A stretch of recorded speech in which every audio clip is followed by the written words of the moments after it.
Para cantar, para regocijarnos y también para recibir de la palabra de Dios. Amén. Recibir esa palabra que nos inspire, que nos motive, que nos lleve a ser mejores, ¿verdad? Para Dios. Y en esta hora, se me ha cedido el lugar para predicar la palabra de Dios. Dios me permite el privilegio de poder traer la palabra de Dios el día de hoy, y queremos hacerlo con mucho temor de parte de Dios y también con mucha responsabilidad. Queremos compartir con ustedes el día de hoy. Como usted ya se ha dado cuenta, nuestros pastores no están con nosotros. Amén. ¿Quién se dio cuenta que nuestros pastores no están?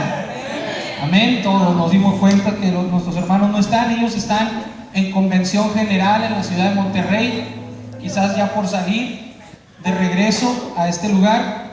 Así que al final vamos a estar orando para que Dios los traiga con todo género de bien. ¿Qué le parece? Amén. Al final vamos a estar haciendo oración y vamos a estar intercediendo por cada uno de los convencionistas, ¿verdad? Que el día de hoy o mañana regresan a sus lugares de origen. Vamos a estar orando que Dios los cubra, que Dios los lleve hacia donde cada quien se dirija con todo género de bien. Amén. ¿Estamos listos para escuchar la palabra de Dios en esta tarde? Yo quiero invitarlo y quiero hacer algo especial antes de hablar la palabra de Dios. Yo quisiera pedir un favor a todos nuestros amigos, todas las visitas, todos aquellos que aún no se han bautizado en el nombre de Jesucristo, que si hicieran el favor de ponerse de pie el día de hoy. Quisiera saber quiénes son los que nos acompañan el día de hoy. Sé que hay más por ahí, ¿verdad? Amén. Sé que hay otros, pero si no se anima a ponerse de pie, no pasa nada, ¿verdad? Solamente la iglesia queremos identificarlos, ¿verdad? Queremos saber quiénes son ustedes, los que están en ese proceso. Amén. Amén. Ya se están animando. Amén. Iglesia, ¿qué le decimos a esta gente hermosa? Que Dios los bendiga y qué más, que sigan viniendo, ¿verdad? Que sigan viniendo. Yo quiero en esta tarde, claro, a cada uno de ustedes, pero especialmente a cada uno de ustedes que está de pie el día de hoy, quiero dedicarles este sermón que le titulé Casi me convences. Amén. Casi me convences. Lo voy a invitar a que se siente, Gracias por tener el valor de ponerse de pie, ¿verdad? A veces no queremos que nos mencionen o que nos pues salir evidenciados, pero gracias porque usted se puso de pie y tuvo a bien el día de hoy, tuvo el valor de ponerse de pie. Gracias por estar aquí. Quiero compartir con ustedes Casi me convences. Ahora, le iba a decir que le dijera a su vecino casi me convences, pero no quiero que haga eso, de verdad, porque la idea es que usted salga convencido el día de hoy. Amén. Así que lo voy a invitar a que abra su Biblia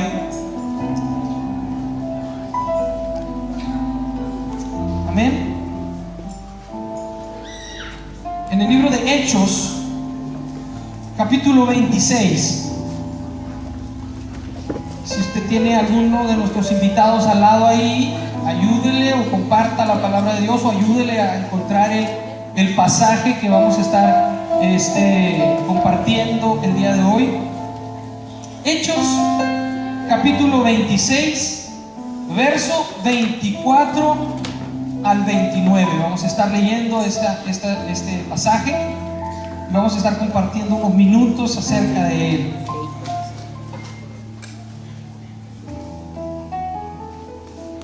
¿Lo tenemos? Hechos capítulo 26, verso 24 al 29 dice de la siguiente manera: diciendo él estas cosas en su defensa, está hablando de Pablo, Festo a gran voz le dijo: estás loco, Pablo, las muchas letras te vuelven loco. Mas él le dijo: no estoy loco, excelentísimo Festo, sino que hablo palabras de verdad y de cordura. pues el rey sabe estas cosas, delante de quien también hablo con toda confianza, porque no pienso que ignora nada de esto, pues no se ha hecho esto en algún rincón. ¿Crees, oh rey Agripa, a los profetas? Yo sé que crees. Entonces Agripa dijo a Pablo: por poco me persuades a ser cristiano. Y Pablo le dijo: quisiera Dios que por poco o por mucho, no solamente tú, sino todos estos, los que hoy me oyen, fuesen hechos tales cual soy yo, excepto estas cadenas. Amén. Oramos y nos presentamos delante de Dios. Señor, gracias te damos en esta hora, te bendecimos, te honramos, te glorificamos. Gracias por permitirnos estar en tu casa de oración, y gracias porque hoy hemos adorado, hemos exaltado tu nombre. Sabemos que estás en este lugar porque hemos sentido tu presencia, y en esta hora queremos pedirte que tú hables a nuestro corazón. Señor, yo te pido que esta palabra no vuelva vacía, Señor, sino que tú te quedes, Señor, en el corazón de nuestros invitados, Señor, en el corazón de tu iglesia, en el nombre precioso de Jesucristo. Usa mis labios, mi mente, mi corazón, Señor, usa mi vida. Sé que solamente en ti es como esta palabra puede surgir efecto. En el nombre precioso de Jesús de Nazaret te damos honra y gloria en esta hora. Amén. Aleluya. ¿Puede dar gloria a Dios en esta hora? Aleluya. Lo noto muy serio. Amén. Así que alabe el nombre del Señor, glorifique el nombre de Dios, y vamos a estar compartiendo en esta hora Casi me convences. La palabra casi es una palabra que utilizamos muy a menudo, ¿no es cierto? Es una palabra que utilizamos muy seguido, ¿verdad? La palabra casi, ¿verdad? Y casi siempre, ahí la utilicé, ¿verdad? Y casi siempre que la utilizamos,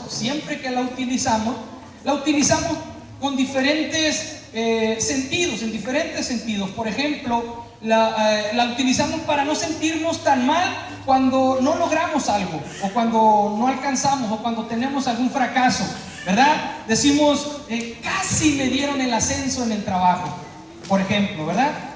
En realidad no nos dieron, pero el casi como que nos hace sentir un poquito mejor, ¿no es cierto? Nos hace sentir mejor. Casi me dieron ese ascenso en el trabajo, casi me saqué la lotería, decimos. Amén. Pero seguimos igual encharcados, ¿verdad? Y pobres. Casi me saqué la lotería, casi aprobé el examen, dicen los muchachos, Padre Cristo.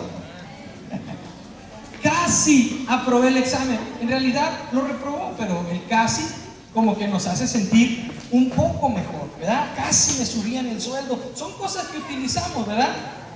Cosas que en realidad no pasaron, ¿verdad? Pero que el casi como que nos hace sentir un poquito mejor, como que nos hace descansar un poquito, que casi lo logré. Yo me acuerdo una vez que estaba en sexto de primaria, y soy una persona que le gusta el deporte. A mí me gusta mucho el deporte, verlo y practicarlo cuando puedo, ¿verdad? Y en varios, en casi todos los deportes que en mi escuela se practicaban, yo me metí ahí. Y recuerdo que una vez quisieron hacer un equipo de béisbol, algo que casi no se hacía en las escuelas, quizás porque no había suficiente presupuesto para comprar guantes para cada uno, y muchas pelotas y bats y todo eso. Pero recuerdo que en una ocasión quisieron hacer un equipo de béisbol para competir con otras escuelas. Y yo dije, yo me voy a meter, me voy a anotar, ir a las prácticas, a lo mejor me quedo, ¿verdad? Y empecé a ir a las prácticas, pero debo confesar que una de las cosas en las que de plano era muy malo, y sigo siendo muy malo, es en el béisbol. Malo, ¿verdad? Muy malo. Entonces, yo recuerdo que iba a todas las prácticas, iba a todos los ensayos, y estaba ahí, y yo me recuerdo que estaban los profesores y algunos ayudantes de él haciendo apuntes, ¿verdad? Viendo quién podía quedarse en el equipo de béisbol. Y yo me acuerdo que al final de todas las prácticas, no recuerdo si fueron 1 o 2 semanas, no lo recuerdo exactamente, pero yo recuerdo que empezaron a dar la lista de los que se iban a quedar, y para mi sorpresa yo no estaba en esa lista. Yo no estaba en esa lista. A mí no me eligieron. Y no sé si yo fui el único, pero sí creo que fui de los pocos que me acerqué al profesor y le dije, profe, ¿qué pasó? Yo pensaba y dije, a lo mejor el profesor se le olvidó anotarme, o se le olvidó mencionarme, ¿verdad? Entonces me acerqué al profesor Y el profesor se rascaba la cabeza y no sabía cómo decirme. Y entonces me dijo, es que mira, hay diferentes posiciones en el béisbol. Uno es fielder y otro es pitcher y otros son primera, segunda, tercera base y el shortstop. Y a ver, que no soy tan mal, ¿verdad? Sí, sí. Entonces me dijo, entonces escogimos a varios en cada una de las posiciones y tú casi entrabas, ¿no? Y eso me hizo sentir mejor. Entonces yo me fui con mis amigos y me preguntaban, ¿y qué pasó? No entré, pero casi entré. Y eso me hacía sentir bien. Yo decía, casi entré al equipo. Y una vez que estábamos ahí discutiendo con unos compañeros y que no, que quién es mejor y que tú y que yo, y yo le dije, pero yo casi entré en el equipo de béisbol, le dije. Y él me dijo algo que me hizo bajar de la nube y me dijo, el casi no vale. Y es cierto, el casi no hace la diferencia. El casi no cambia las cosas, amén. Es un casi, es algo que quizás lo pudimos haber logrado, pero no lo logramos. Y yo en realidad nunca estuve en el equipo, nunca jugué con el equipo de béisbol, pero el casi me hacía sentir que era mejor que mis otros compañeros que quizás no lo habían intentado, ¿verdad? Hasta que vino este compañero y me bajó de la nube, como le dije, casi no vale. Tenía mucha razón, él tenía mucha razón, ¿verdad? A esa respuesta que me dio el profesor, quizás por no hacerme sentir mal, me dijo, casi entrabas, pero el casi no hace la diferencia. Entonces utilizamos el casi para no sentirnos tan mal por algo que no logramos. Lo utilizamos también para justificarnos. Terminaste lo que te mandé, le decimos a nuestros hijos, y ellos dicen, ya casi, papá, ¿verdad? Se van a sentir identificados como muchachos conmigo. Ya casi, aunque ni siquiera hayan empezado, pero ellos dicen ya casi, ¿verdad? Porque se están justificando con el ya casi, porque si dicen un no, ellos saben que hay una reprimenda o hay un castigo. Entonces ya casi como que los pone en medio y decir, tengo chance, ¿verdad? Ya casi. O nos hablan por teléfono, vamos al trabajo, vamos a la iglesia, lo que sea, ya vas a llegar, ya casi, aunque todavía estemos dentro del baño, ya casi. Y lo usamos para justificarnos, ¿verdad? Igual con los muchachos, terminaron la tarea, dicen ya casi, y el domingo en la noche están pidiendo que les ayuden a hacer la tarea. A ver, muchachos, paz de Cristo, niños, ¿verdad? Y muchas veces entonces utilizamos el casi para mostrar que casi hacemos algo, aunque ni siquiera lo hayamos comenzado, ¿verdad?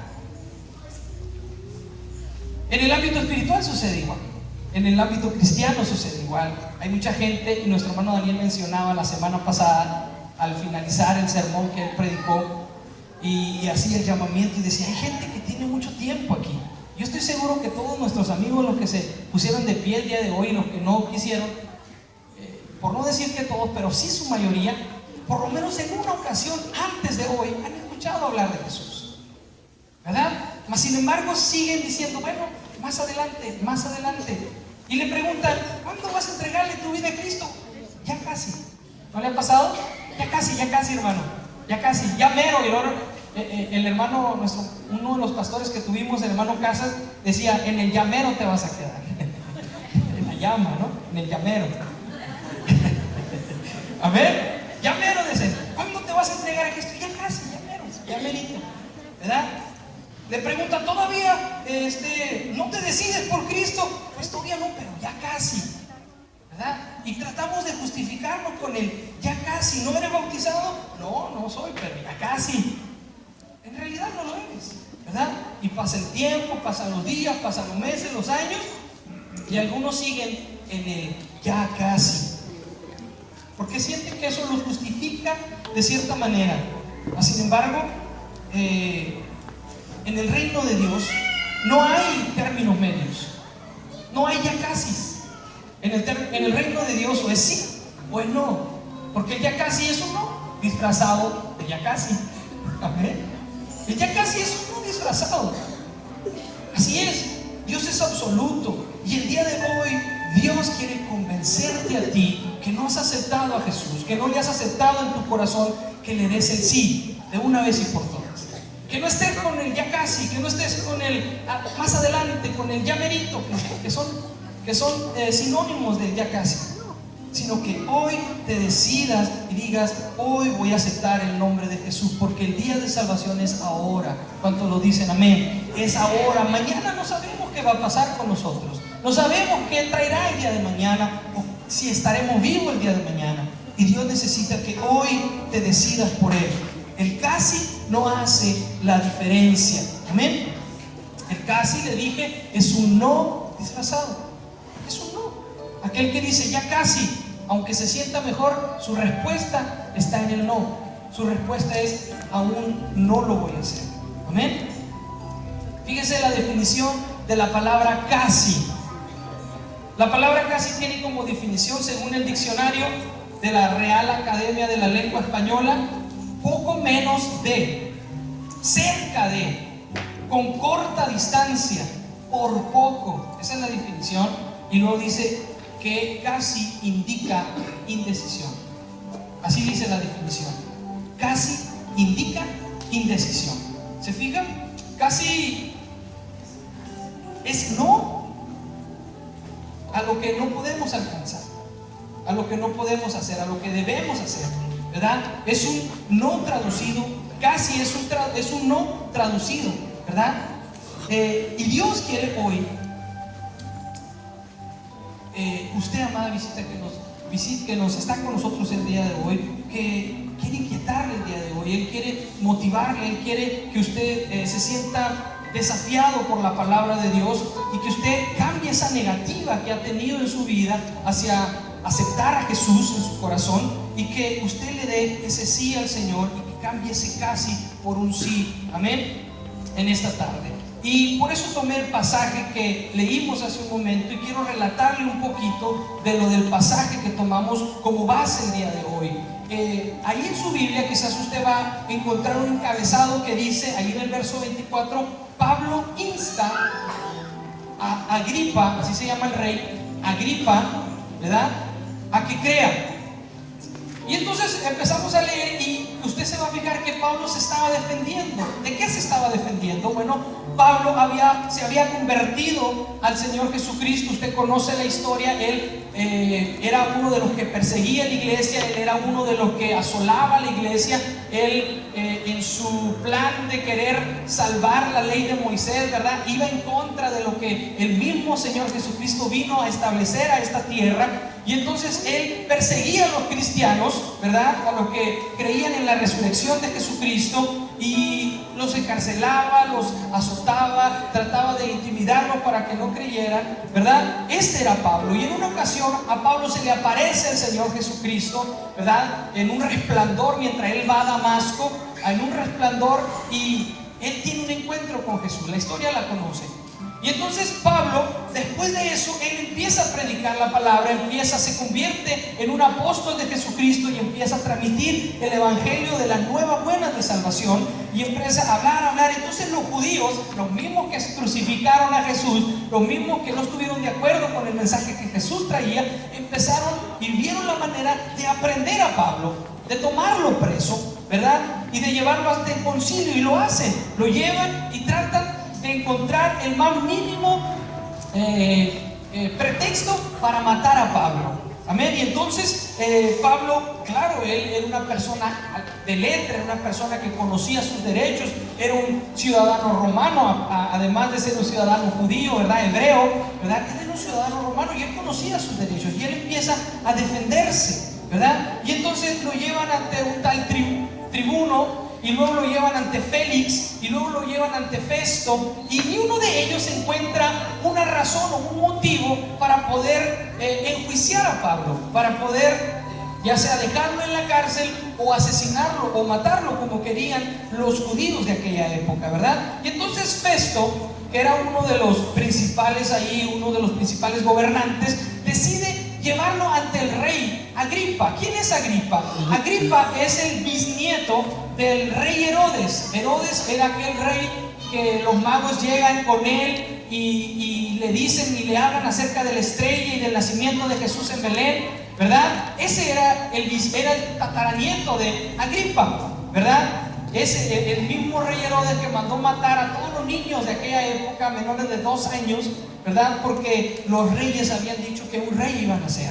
Y entonces Herodes mandó a hacer eso. Ese es Agripa, es hijo también de Herodes Agripas I, que es uno de los que mandó matar, por ejemplo, a Jacobo, ¿verdad? Cuando ellos empezaron a predicar el evangelio. Este es Agripa. Lo que quiero decir con esto es que Agripa era alguien que conocía el entorno y sabía todo lo que pasaba en Jerusalén, y sabía todo acerca de las profecías, y sabías todo acerca, ¿verdad?, del el evangelio que Jesús había venido a traer. Él conocía todo esto, y por eso Pablo dice que él con toda confianza está hablando frente a este rey Agripa, porque dice: estoy seguro que él no desconoce lo que ha pasado.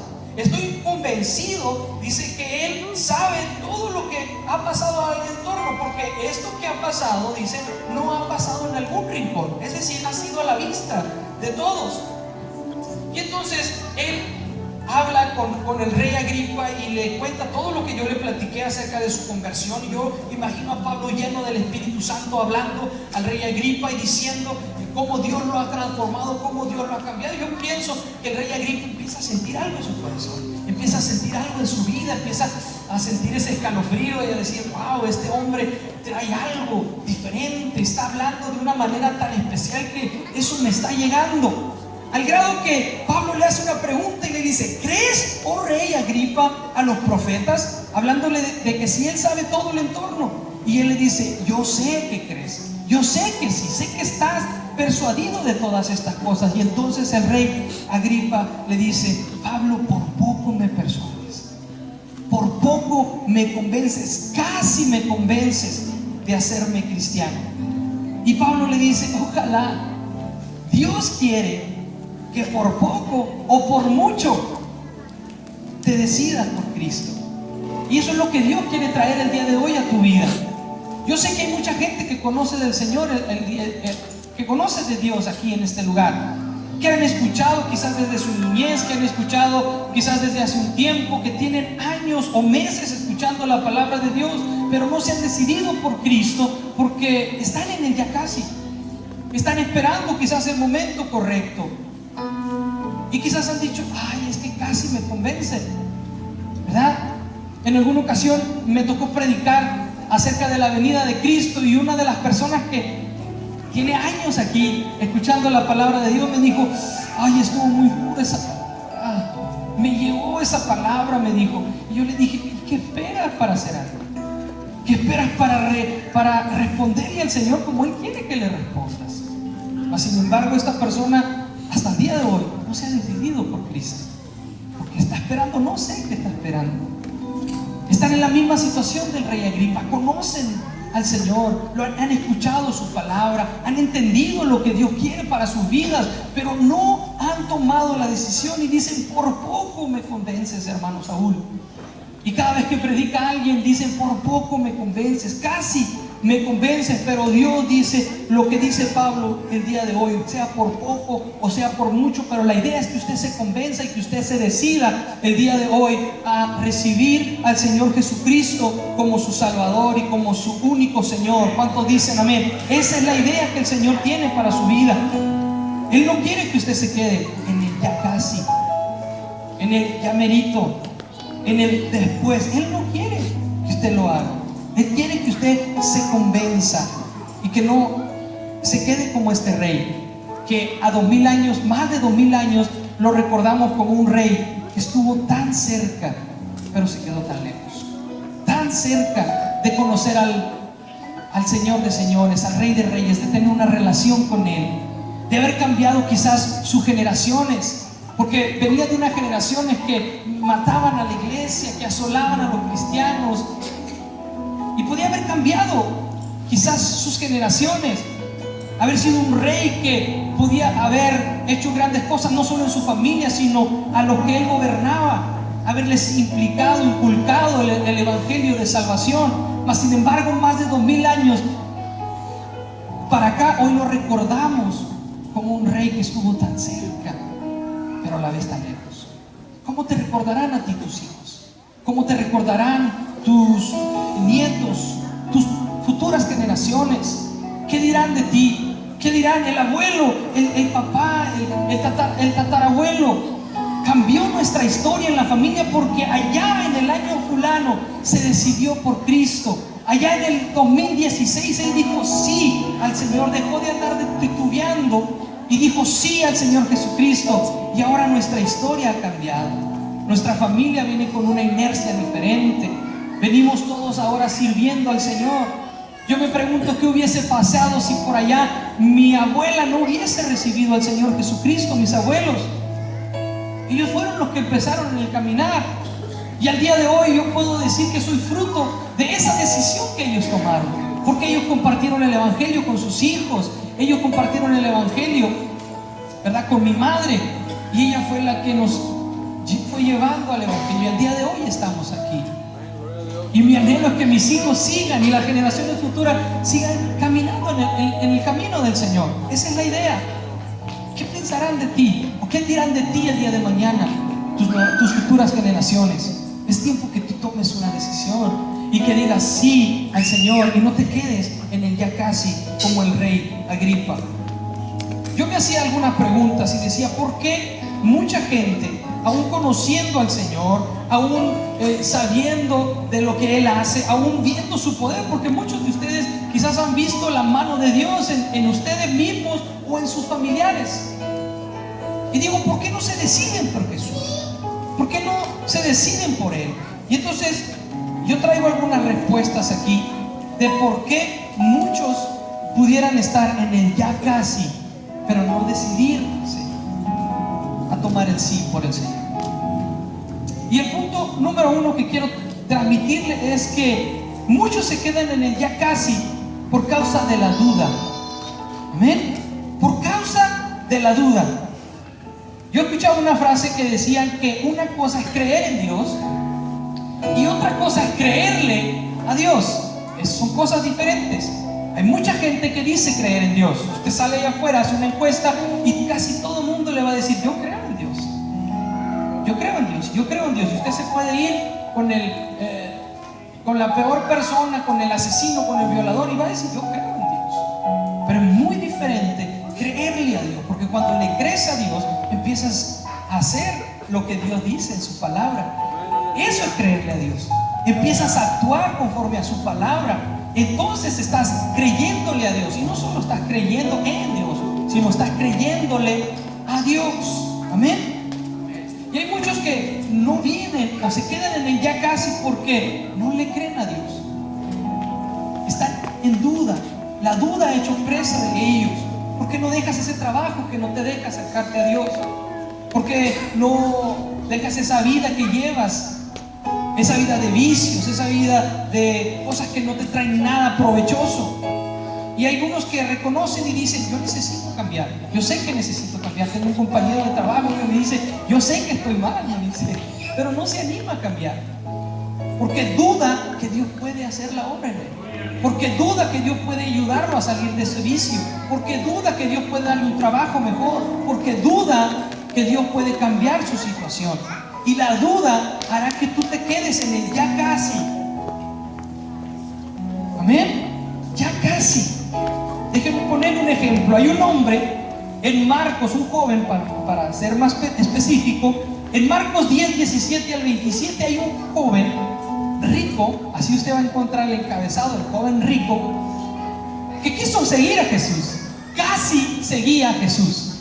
Y él le pregunta, Señor, ¿qué tengo que hacer para heredar la vida eterna? Y él le dice, ¿conoces la ley? Y conozco la ley, y sabía, hacía todo lo que hacía la ley. Y entonces el Señor le dice, bien, solamente haz una cosa, vende todo lo que tienes y dalo a los pobres. Jesús no quería que él viviera pobre, no quería que él anduviera mendigando. Lo que Jesús estaba queriendo enseñar es que él tenía que empezar a creerle a Dios y no confiar en lo que él tenía, en su capacidad económica, en los bienes que él poseía. Eso es lo que Jesús quería enseñarle. Vende lo que tienes y empieza a creerme a mí. Empieza a creer en lo que yo voy a darte. Amén. Empieza a creer en lo que yo tengo para ti a partir de ahora. Deja todo lo que te amarra al pasado. y empieza a creer en lo que yo tengo para ti. Eso es lo que Jesús estaba diciendo. Y dice la historia que este joven se entristeció mucho y se fue. Casi fue un seguidor de Jesús. Casi se convenció de ser un cristiano. Mas sin embargo, el no poder deshacerse o despojarse de lo que él creía que lo tenía seguro, lo llevó a nunca tomar la decisión por Cristo. Amén. A nunca tomar la decisión por Cristo. Jesús te dice hoy: deja de dudar. Yo tengo planes buenos para ti. Yo tengo grandes cosas para tu vida, pero tienes que creerme a mí y empezar a vivir de acuerdo a lo que yo establecí en mi palabra. Necesitas hacerlo. No te preocupes por el día de mañana. ¿Qué es lo que va a pasar? ¿Qué va a hacer conmigo? Dios dice: busca primeramente el reino de Dios y su justicia, y lo que te hace falta Él te lo va a dar por añadidura. Pero necesitas creerle a Dios. No puedes quedarte en el ya casi como este joven, y que la historia te recuerde como a alguien que casi siguió a Jesús. Así que lo primero que detiene al hombre es la duda. Lo segundo que detiene al hombre es el temor. ¿Por qué se queda en el ya casi? Por causa del temor. Tenemos miedo al que dirán, tenemos miedo a que nos resulte, tenemos miedo a volvernos atrás. Yo conozco gente que dice: que yo no me entrego al Señor porque yo luego no quiero andar como fulano, o luego no quiero regresar atrás y volverle a fallar al Señor. Y tenemos miedo, ¿verdad? Tenemos miedo de fracasar. Y entonces por ese miedo decimos ya casi, nos quedamos en el ya casi. Por eso Proverbios 29:25 dice que el temor del hombre le pone lazo. Es una soga, es un amarre que no te deja avanzar.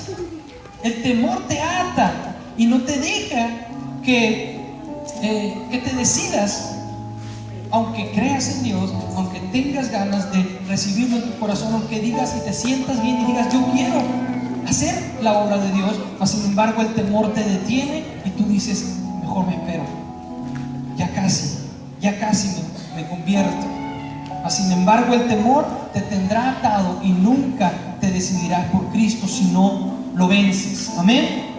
Hay un hombre en el libro de Lucas capítulo 9 versos 57 y 58, ¿verdad? Que le dice: Señor, yo voy a seguirte, casi otro seguidor de Jesús. Y el Señor le dice: muy bien, mira, las zorras no tienen guaridas, y las zorras tienen guaridas y las aves tienen nidos, pero el Hijo del Hombre no tiene donde recortar su cabeza. En otras palabras, no hay ninguna seguridad. Yo no te doy garantías, le dice el Señor. No porque Dios no las dé, sino porque Dios dice: yo quiero que me sigas. Mas sin embargo, entonces este hombre se vuelve y no sigue a Jesús. ¿Por qué? Porque tuvo temor a no tener seguridad, a no saber qué será del día de mañana, a no querer ir hacia donde Dios lo quería llevar. Amén. A no querer ir hacia donde Dios lo quería poner. Y tuvo temor. ¿Por qué? Porque no queremos correr el riesgo. Este hombre no quiso correr el riesgo. Cuando el Señor le dijo: mira, las zorras tienen guaridas y las aves tienen sus nidos, pero el Hijo del Hombre no tiene donde recostar su cabeza. Y no quiso correr el riesgo. Y ahí es en donde muchos de nosotros, o muchos dicen: mejor al rato, mejor ahorita no, después, por miedo hacia dónde Dios nos quiere llevar. Amén. Mas sin embargo, yo quiero compartirle algo el día de hoy. En Jeremías 29:11 dice: yo tengo pensamientos de bien para ti y no de mal. Es lo que dice el Señor. Yo tengo pensamientos de bien para ti y no de mal. No tengas miedo. Si es el temor lo que te está deteniendo, no temas, porque Dios tiene pensamientos de bien para ti y no de mal. Y lo que Él quiere hacer con tu vida es algo especial. Aun cuando quizás no veas lo que va a pasar el día de mañana, recuerda que estás en las manos de Cristo, y si Dios está contigo, nada puede salir mal. Amén. Nada puede salir mal. Otra de las cosas por las que el hombre se queda en el ya casi es el perfeccionismo. Vivimos siempre buscando el momento perfecto, ¿no es cierto? Vivimos siempre buscando el momento perfecto para hacer algo, para emprender algo. Cuando esté más listo lo voy a hacer, decimos. Cuando esté más preparado lo voy a hacer. Cuando tenga más dinero voy a emprender. Y vivimos postergando hacer aquello que necesitamos hacer, porque estamos esperando el tiempo ideal. Eclesiastés 11:4 dice que el que al viento observa no sembrará, y el que mira las nubes no cosechará. No esperes condiciones perfectas, porque nunca vas a realizar nada. Nunca harás nada si esperas el momento correcto. Y había otro hombre en el libro de Lucas también, capítulo 9, verso 59, que el Señor le dijo: sígueme. Y este le dijo: claro que sí, te voy a seguir, pero primero espérate que entierre a mi padre. Primero espérate que vaya y entierre a mi padre y después te seguiré. No es que su papá lo tenía atendido, no es que su papá estaba en una funeraria. Lo que este hombre estaba diciendo: espérate que mi papá muera, que cobre la herencia y después te voy a seguir. Estaba esperando el momento correcto, estaba esperando el momento perfecto para seguir a Jesús. Y Jesús le dice: deja que los muertos entierren a sus muertos. Tú sígueme, predica el evangelio, predica las buenas nuevas de salvación. No esperes condiciones perfectas, porque nunca vas a realizar nada. Es que cuando yo ya no tenga la tentación, voy a entregarme a Jesús. La tentación te va a seguir todos los días. Por eso Jesús dijo: vela y ora para que no entres en tentación. No para que no haya tentación, para que no entres en ella, que es diferente. Pero la tentación nos va a seguir todo el tiempo. El diablo buscará hacer nuestro pesar. Y a veces buscamos esas condiciones perfectas para querer hacer las cosas, y Dios dice: no, necesitas tener determinación y hacerlo, porque el que al viento observa no va a sembrar, y el que mira las nubes por consecuencia no va a cosechar. No esperes condiciones perfectas, nunca harás nada. Si esperas el momento correcto, el momento perfecto, no habrá momento perfecto. Siempre habrá algo que mejorar, algo que cambiar, algo que hacer para mejorar. Mas sin embargo, Dios dice: hoy necesitas hacer. Dios dice: no puedes esperar el momento perfecto. Es como si usted dijera: estoy muy mal ahorita como para ir al doctor, me siento muy mal, voy a esperar a que me sienta bien para ir con el médico. No tiene sentido, ¿verdad? No tiene sentido. Uno se siente mal y va con el médico. Así es. Dios dice: no esperes el momento perfecto, necesitas venir para que yo pueda ayudarte. Es que quiero ser santo, dicen algunos. Dios no llama a los santos, Dios santifica a los que llaman. Y es un proceso, amén. Pero no esperes condiciones perfectas. Y por último, la gente se queda en el ya casi por la indecisión, amén. El ya casi, dijimos, que denota indecisión, ¿verdad? Sí queremos, pero todavía no, decimos. No, es que yo sí, estoy consciente y estoy seguro y yo sé que algún día voy a entregar mi vida a Cristo, pero todavía no. Más adelantito, hermano, más después. Y eso es indecisión. Es indecisión. ¿Amén? Eso es indecisión. Más adelante decimos. Y no queremos servir al Señor. O sí queremos, pero no nos animamos. Y Dios dice: necesitas ser determinante, ser determinado, y tienes que tomar una decisión. En el mismo libro de Lucas hay otro hombre, en el capítulo 9, versos 61 y 62, que le dijo: yo voy a seguirte, Señor. Otro que casi sigue a Jesús. Pero deja que despida a todos los que están en mi casa, dice. Y Jesús le dice: nadie que ponga su mano en el arado y voltee hacia atrás es digno de seguirme o de ser mi discípulo. Nadie que haga esto. Aquel que es indeciso, aquel que dice: sí lo voy a hacer, pero a la mera hora dice: mejor no, y suelta el arado, dice: Dios no es digno de seguirme. Tienes que ser determinante, tienes que ser una persona determinada. Y el libro de Santiago, capítulo 1, verso 8, dice que el hombre de doble ánimo es inconstante en todos sus caminos. Es inconstante, eso es indecisión. No hay constancia en él. Si quiere, pero no. Es que sí, pero al rato. Y eso es indecisión. Y lo más triste es que el tiempo está pasando y el día de mañana no lo tienes comprado. No sabes qué pasará el día de mañana. pudieras estar leyendo una eternidad sin Jesús. Amén. Hoy es el día de salvación. Hoy Dios quiere que tomes una decisión. Quizás el rey Agripa nunca pensó que más de 2000 años después estaríamos hablando de él como alguien que casi creyó en el Señor. Ojalá esa no sea tu historia.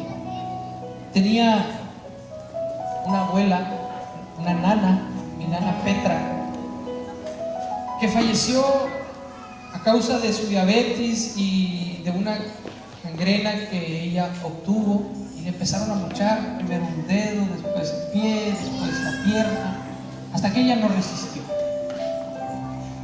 Pero yo recuerdo que hubo un tiempo en que ella estuvo en casa, no recuerdo porque yo estaba muy pequeño, pero tengo así los recuerdos. Y ella estuvo en casa, y yo recuerdo que ella vivió un tiempo en casa, no recuerdo cuánto tiempo, pero sé que principalmente una de mis hermanas, Raquel, le hablaba mucho la palabra de Dios. Le decía: mire, nana, usted necesita aceptar a Cristo. Dios puede sanarla, pero más que sanarla, Dios quiere salvarla. Y ella le hablaba y le hablaba, y como que mi nana empezó a ser sensible su corazón y empezó a aceptar la palabra. Sin embargo, en una operación que iba a tener, me parece que le iban a cortar un poco más porque la gangrena seguía avanzando. Ella ya no tuvo oportunidad y no resistió la operación y murió. Recuerdo que estábamos en un culto entre semanas, no recuerdo si era martes o jueves, pero yo recuerdo que mi papá llegó y dio la noticia a mi familia, y mi hermana Raquel, que era la que más había compartido con ella, empezó a llorar y a gritar en voz alta y a llorar, y decía: es que ella casi se bautizaba, ella dijo que lo iba a hacer, ella estaba lista, ya quería entregarle su vida a Cristo. Y eso nunca se me olvidó. Estaba muy pequeño yo, pero todavía lo recuerdo como si fuese esa oración de ella, ese lamento de mi hermana. La pregunta es: ¿irás a tener tu tiempo si sigues viviendo en el ya casi? ¿Irás a tener la oportunidad de entregarle tu vida a Cristo antes que tengas que partir de esta vida? Porque déjame darle una noticia: todos nos vamos a ir, desde el que está hablando hasta el último que está allá atrás. Algún día todos tendremos que dejar esta tierra, tendremos que partir de este mundo. Eso no lo podemos evitar. Lo que sí podemos decidir es a dónde queremos pasar nuestra eternidad. Y hoy es el día de salvación. Es aquí en esta vida donde tú decides hacia dónde quieres ir, hacia dónde quieres pasar tu eternidad. No he encontrado en la Biblia, en ningún lugar, que los que se fueron sin decidirse por Cristo tengan alguna oportunidad. No la he encontrado. Es en esta tierra, mientras tú estás vivo, mientras tienes oportunidad, cuando tú debes decidir en dónde debes pasar tu eternidad. El casi no hace la diferencia, no transforma las cosas. Aquel que dice: es que ya casi, Señor, yo no sé, a veces fantasío un poco y digo que en el cielo quizás va a haber la línea de los que aceptamos al Señor y que vivimos fiel a Jesucristo, y luego va a estar la línea de los que no quisieron, y luego, no sé, yo digo, no creo que vaya a ser así, pero quizás vaya a estar otra línea acá, y el Señor se va a rascar la cabeza y va a decir: ¿y esta qué? ¿Línea de qué es o qué? Y el ángel le va a decir: bueno, mira, Señor, esta línea de acá son los que aceptaron tu nombre y los que están inscritos en el libro de la vida. Oh, qué bien, dice el Señor. Y estos de acá, de la izquierda, son los que dijeron no quisieron, se aferraron y dijeron no queremos aceptar. ¿Y estos del medio quiénes son? Señor, estos son los que casi se entregaron, son los que casi te dijeron que sí, estuvieron así de aceptarte, de bautizarse en tu nombre. ¿Y sabe cuál va a ser la respuesta? No lo conozco, va a decir el Señor. aunque estén en una línea diferente. Pásamela para acá, para la izquierda, por favor. Porque casi no hace la diferencia. Dios necesita un sí el día de hoy. Dios necesita un sí de tu parte el día de hoy. ¿Quieres ponerte de pie en esta hora? ¿Quiere ponerse de pie? Y mi oración esta tarde es que tú te decidas por Cristo, que lo hagas, que no postergues más el tiempo de tu llegada, que no vivas jugando con el tendré tiempo después. Mi nana Petra no lo tuvo. Me hubiese gustado que sí lo hubiese tenido. No sé qué tanto tiempo le hablaron, no recuerdo. Quizás fueron semanas o meses o años. Mas sin embargo ella nunca tomó la decisión, y cuando quiso hacerlo no le alcanzó el tiempo. Y aun cuando tuvo la mejor intención, quizás no valió la pena. ¿Alguien quiere pasar a este lugar? Queremos orar.